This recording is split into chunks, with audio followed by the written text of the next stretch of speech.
ታዲያ እንዲሰክሮና ጠንብዞ ከቤት ሲመለስ ሽማግሌውን ሳይቀር ነበር የተሳደበው። በሚያሳዝን ሁኔታ ትርሲት በጣም አዘነችበት፣ አፈረችበትም ጭምር። አንተ ሽማግሌ እዚህ ተሰብስበ መጥተህ ህይወቴን አመሰቃቀልከው። ትርሲት የኔና የኔ ብቻ ናት። አንድ ወንድ ልጅ በሚስትና በርስቱ የመጡበት አይፈረድበትም። እናም ለጥፋቴ ሁሉ ይቅርታ ጠይቃለሁ በማለት አባ ዘነበ የሰከረውን ሚኪን ለማረጋጋት ሞክረዋል። ይሁን እንጂ ይህ ሙከራቸው ከስድብ አላዳናቸው። ሚኪንም ነገ እዚህ ቤት ትወጣታለህ በማለትም በስካር ሆኖ የልቡን ተናገረ። በነገራችን ላይ ስካር አንዳንዴ ፍርሃትም ያስወግዳል መሰለኝ። እስካሁን ድረስ በይሉኝታ የተዋቸውን ነገሮች እያንዳንዱ ለመበቀል ጥግ ድረስ ነበር የተናገረው።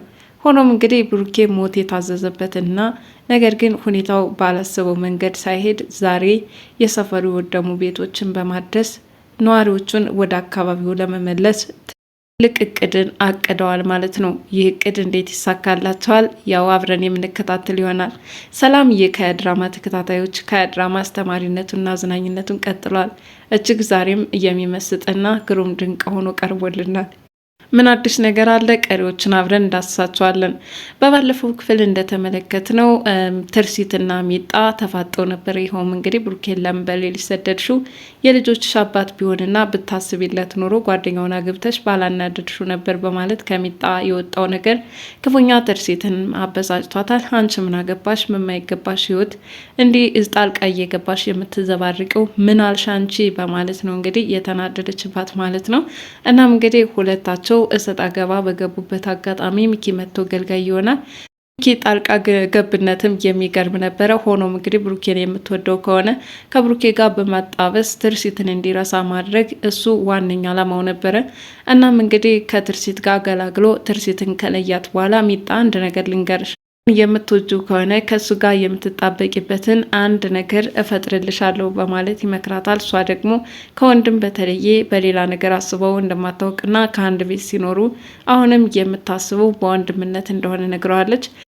ከዓይኖችሽ የሚታዩ የእንባ ዘለላዎች ፍቅርን ያጠላሉ። እናም አንቺ ከብሩኬ ጥልቅ ፍቅር ውስጥ እንደገባሽ ያመላክተኛል። ምንም እንኳን አንቺ በፍርሃት ብትደብቂውም እውነታውን ለማወቅ ግን ያን ያህል ጊዜ አይወስድብኝም በማለት ሚኪ ብሩኬን እንዳፈቀረችው አድርጎ ሚጣን እንድታምን በላይ በላዩ ጭንባት ገብቷል። ሚጣ ግን እንደዚህ አይነት ነገር አትናገረኝ፣ አርፈ ተቀመጥ በማለትም ዝም እንዲል አደረገችው። ሚኪ ንግግርና የራሷ ሀሳብ በአእምሮዋ በሌሊት ሁሉ ሲያቃጭልባት ነበረ። እሱም እንግዲህ ያቺ ጎዳና ላይ ጫማ እየሰፋ በነበረበት አጋጣሚ እባክሽን ሚጣይ አንድ ነገር ረስተሻል ው ትለይ እንደነበረ፣ ይህም እንግዲህ በህልሟ እየመጣ እየረብሻት ነው ማለት ነው። እንግዲህ ይህ የሚያሳየው ሚጣ ምን ያህል ብሩኬን እንደምትወደው ነው። ዞሮ ዞሮ ወንድሜ ነው፣ ከወንድምነት የዘለለ በሌላ ነገር አስቤው አላውቅም ትበል እንጂ ሁኔታዎች ሁሉ የሚያመላክቱት ከፍቅር የተመሰረቱ ነበሩ። አባ ዘነበም ከሚጣ ጋር ተጣልተው ከወጡ በኋላ ጎዳና ነው አዳራቸውን ያደረጉት። በሌሊት የወጣው ብሩኬ ጋም ተገናኝተዋል። በዚህን ሰዓት እንግዲህ ለምንድን ነው አባ ዘነበ በሌሊት የመጣው? አንተ ከቤት ወጥተህ እኮ እኛ በዚህ በሰላም ማድር አንችልም፣ እናም አሁንም ወደ ቤት መመለስ አለብን በማለት አባ ዘነበን እየነገረው ነበረ። አባ ዘነበን በቤት የሚኖሩ ማህበረሰቦች ይኸው ዛሬ ተበትነው ጎዳና ላይ ናቸው፣ የእነሱን ሲቃ ማወቅ አለብኝ፣ መቅመስ አለብኝ በማለት ራሳቸውን ለቅጣት አዘጋጅተዋል። ብሩኬ በጭራሽ እዚህ ስለሆንክ የእነሱን ስቃይ ቀነስክ ማለት አይደለም፣ ወደፊት እናመቻችላቸዋለን፣ አሁን ተነስና እንሄድ በማለት እሳቸውን ቢጠይቃቸው በሌሊት ላለመመለስ እምቢየው በማለት እዛው ያድራሉ።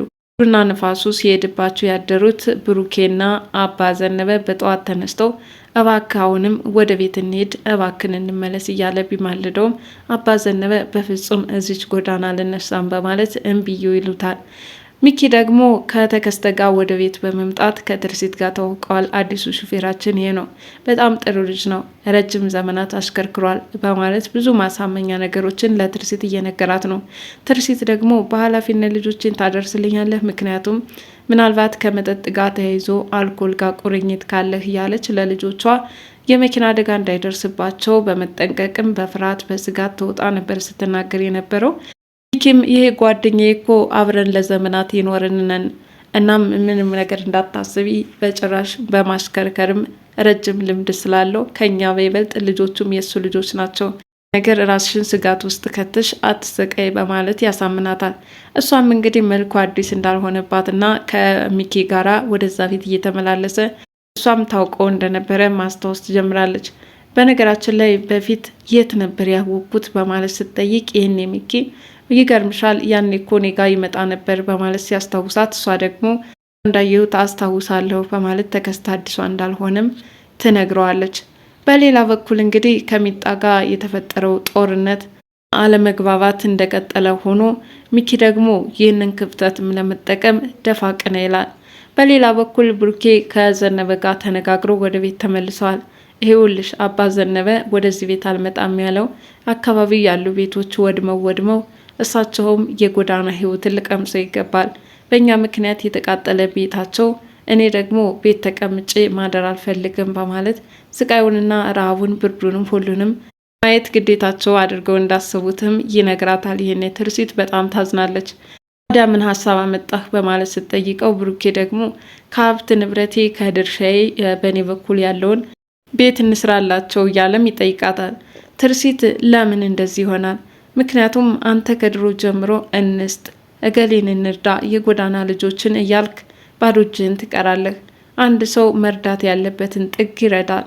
ነገር ግን የራስህን ሀብት ንብረት በዜሮ እያባዛህ ነገ አንተም ተረጅ ትሆናለህ በማለት ትርሲት እየነገረችው ነበረ። የፈለገው ይሁን ሰዎች ለሰዎች ካልተረዳዳን በስተቀር ማን ይደርስልና ሻሽ አልተዋጠልኝም፣ ቤቱ ተሰርቶ ወደ ቤታቸው መመለስ አለባቸው በማለት የእሱን ሀብት ድርሻ ቤቱ ላይ በመዋል እነዛ ሰዎች መመለስ እንዳለበት ለሚስቱ ያማክራታል። ሴትም እንግዳ ሲሰራላቸው ካልክ የአባ ዘነበ ቤት ብቻ ሳይሆን እነዛ ሰዎች በሙሉ መሰራት አለበት አለች። በምን አይነት ያማ አቅሜ አይፈቅድም።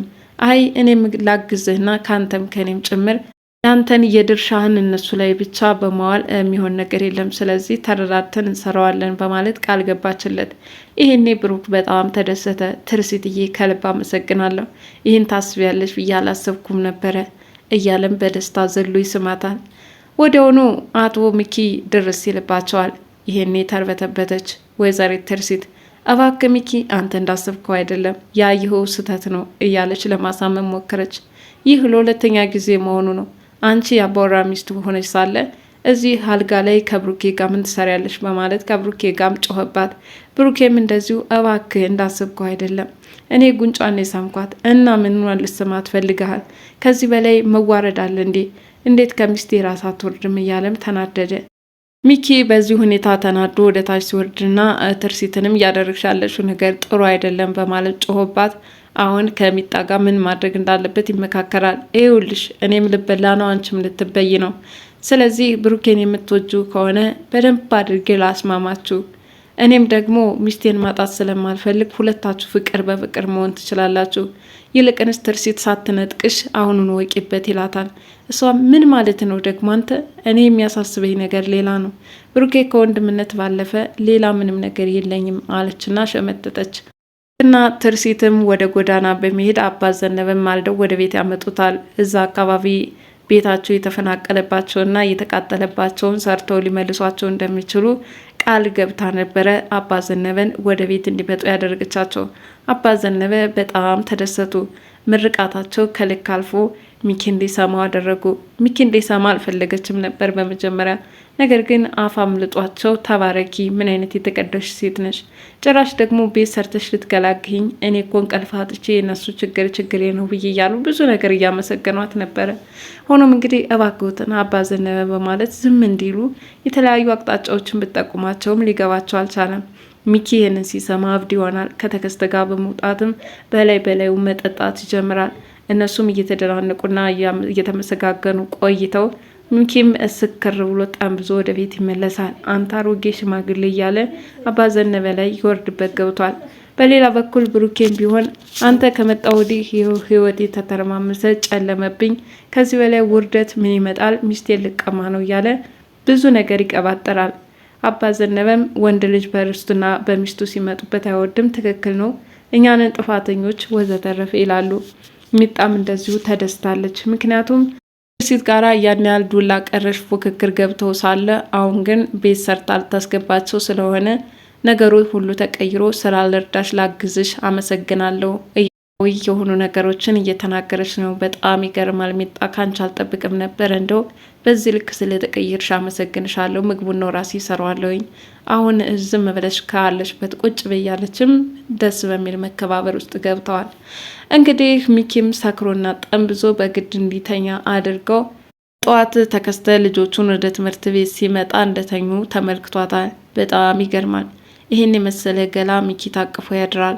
ይች ልጅ ከኔ አታመልጥም፣ እባብ ያየ በልጥ በረዬ ነውና አለቅሽም በማለት ወደ ትርሲት ነገሩን አዙሯል ማለት ነው። እንግዲህ ትርሲት 3 ወንዶች አይን አይን የሚያዩት ቆንጆዬ ሴት ሆናለች። ዞሮ ዞሮ ግን ተከስተ ደግሞ በዚህ በኩል እሷን ለማግኘት ሲል ዞሮ ዞሮ ከሚኪ ለመለየት የተቻለውን ያህል ይጥራል ብዬ አስባለሁኝ። እሷም እንግዲህ በሌሊት ተነስታ ሚኪን ተነስ፣ እንነጋገረዋለን፣ ትናንትና ሰክረ ስለነበረ ምንም መናገር አልፈለኩም፣ ነገር ዘርዝረን መንዝረን እንናገርበትና የምንወስነው እንወስናለን ብላለች። ወደ ፍች ነገሩ እያመራ ይመስላል።